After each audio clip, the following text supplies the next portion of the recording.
아니 도대체 꾸준히 수익 내는 사람들은 뭐가 다른 건지? 주변 보면 똑같이 시작을 했는데 어떤 사람들은 계속 잃고 어떤 사람들은 조금씩 쌓이거든요. 그 차이가 뭔지 제가 너무 궁금해서 좀 파봤어요. 오늘은 제가 공부하면서 발견한 꾸준히 수익 내는 사람들의 공통점 5가지를 여러 분야랑 같이 정리해 볼 거예요. 저도 이거 보면서 나 이거 안 하고 있었구나 싶은 게 몇 개 있었거든요. 바로 시작해 볼게요. 이제 수익 내는 사람들을 보면 공통적으로 아무 데서나 포지션을 막 들어가진 않아요.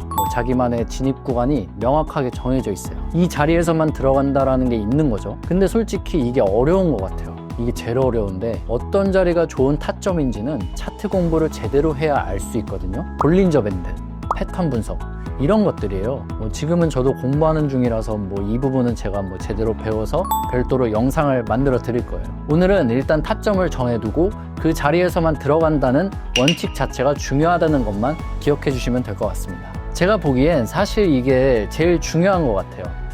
진입 비중, 즉 레버리지를 얼마나 쓰느냐예요. 꾸준히 버는 사람들은 거의 다 레버리지를 굉장히 낮게 써요. 초보일수록 더더욱 더 낮게 쓰는 것 같아요. 쉽게 설명을 하면 이런 겁니다. 나스닥 지수가 1% 움직였을 때 내 계좌도 1% 움직이는 수준으로 딱 맞추는 거예요. 레버리지를 거의 안 쓰는 거죠. 그러면 나스닥이 좀 크게 흔들려도 계좌가 한 번에 날아가지 않아. 욕심을 부려서 계약수가 확 올리고 싶은 마음 저도 알아요. 근데 잘 버는 사람들을 보면 5배 수준의 레버리지를 유지한다는 걸 알 수 있어요. 초보 때는 레버리지를 거의 안 쓰는 수준부터 시작했다고 해요. 배우는 단계에서 크게 따는 것보다는 크게 잃지 않는 게 먼저거든요. 잃지 않으면 결국 버는 날이 오니까요. 해외 선물은 주식이랑 달라서 하루에 장이 3번 열려요. 아시아장, 유럽장, 미국장 이렇게 엄청난 장점이에요. 트레이딩 실력은 결국 반복하는 경험에서 나오거든요. 시장이 어떻게 움직이는지 패턴을 읽는 눈은 그 순간을 얼마나 많이 겪어봤느냐에 달려있는 것 같아요. 주식은 하루에 그 경험이 딱 한 번뿐인데 해외 선물은 하루에 3번 새로운 흐름이 시작되는 것 같아요. 같은 1년을 투자해도 주식보다 3배 많은 실전 경험을 쌓을 수가 있는 거예요. 근데 세 장이 그냥 시간만 다른 게 아니에요. 각 장마다 성격이 완전히 달라요. 아시아장은 오전 9시에 시작해요. 3장 중에 상대적으로 변동성이 낮고 조용한 편이에요. 유럽장은 오후 4시쯤 열리는데 런던 시장이 커지면서 거래량이 확 불기 시작해요.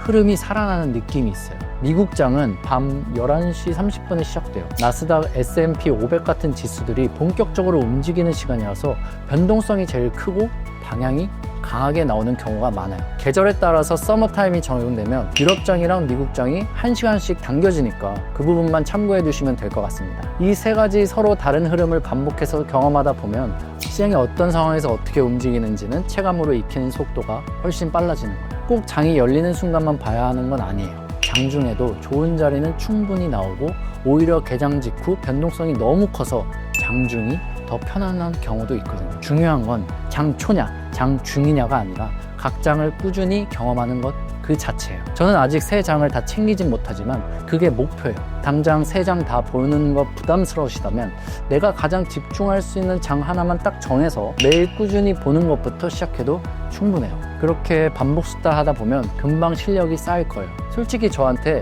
제일 와닿았어요. 손실 중 멘탈 관리. 선물은 속도가 빠르잖아요. 잃으면 바로 만회하고 싶어지고 그러다 비중을 키우고 더 크게 있는 악순환.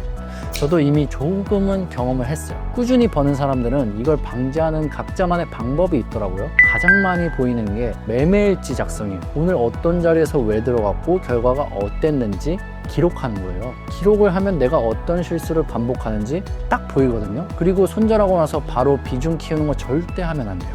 흥분 상태에서 차트를 보면 내가 보고 싶은 방향으로만 해석하게 되거든요. 잠깐 자리 피하는 것도 전략이라고 생각해요. 이게 별거 아닌 것 같은데 진짜 중요하더라고요. 꾸준히 버는 사람들은 거의 다 구체적인 목표가 있더라고요. 오늘 $100만 벌면 그날 매매 끝! 이런 식으로 달성을 하면 더 욕심을 안 부리고 그냥 닫는 거예요. 처음부터 크게 잡을 필요가 없어요. 하루 커피 한 잔값, 치킨 한 마리값 그 작은 목표를 매일 달성하다 보면 한 달, 1년이 쌓이거든요. 목표를 정해두면 또 좋은 게 어떤 주에 수익이 좋았고 어떤 주에 안 좋았는지 패턴이 보여요. 예를 들면서 경제지표 발표해 있는 날에 손실이 많다. 이런 걸 스스로 발견을 하면서 발전하게 되는 거죠. 오늘 정리한 5가지 다시 한번 짚어볼게요. 첫 번째는 타점, 자기만의 진입 구간을 만들 것. 둘째는 비중, 레버리지를 낮게, 특히 초보일 때는 더더욱. 셋째는 횟수, 하루 3장을 꾸준히 경험할 것. 넷째는 멘탈, 매매일지로 감정 매매 방지. 5번째는 목표, 작은 하루 목표부터 구체적으로. 저도 이 5가지 기준으로 스스로 돌아봤더니 아직 못 지키는 게 많더라고요. 같이 하나씩 만들어 가봐요. 타점 공부는 저도 지금 열심히 하고 있어서 좋은 내용이 정리가 되면 바로 영상으로 가져올게요. 기대해 주세요.